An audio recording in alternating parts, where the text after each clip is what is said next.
आज इचलकरंजीमध्ये मी नेहमी सकाळी बघत असतो की सकाळी मॉर्निंग वॉकसाठी अनेक नागरिक त्या ठिकाणी बाहेर पडलेले असतात आणि त्यांना ते एक्सरसाइज झालं म्हणजे आपलं शरीर आणि आरोग्य चांगलं राहिलं असं वाटतं.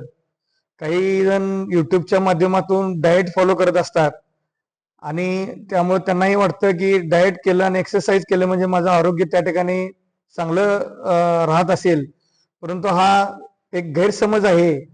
नुसता शारीरिक आणि हे डाएट खाऊन खाऊन आपलं आरोग्य त्या ठिकाणी चांगलं राहतच, परंतु त्याही पलीकडे जाऊन जर का मानसिक स्वास्थ्य मिळायचं असेल तर त्या ठिकाणी मेडिटेशनचा प्रकार करावा लागतो.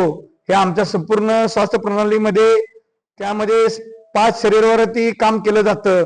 त्याच्यामुळं आपल्याला शारीरिक त्याच पद्धतीने मानसिक व आनंदमय जीवन त्या ठिकाणी आपल्याला या प्रणालीच्या माध्यमातून जीवन जगता येतं.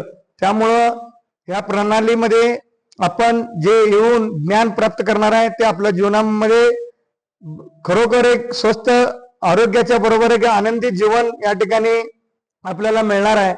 मलाही तो अनुभव करता आला की मी पूर्वीपेक्षा अधिक ऊर्जेने माझे काम या ठिकाणी करत असतो. या प्रणालीच्या माध्यमातून स्ट्रेस नावाचा प्रकारच माझ्या आयुष्यात कधीच त्या ठिकाणी निर्माण झाला नाही. मी माझे सर्व कार्य अगदी ऊर्जेने आणि आनंदी या ठिकाणी करत असतो.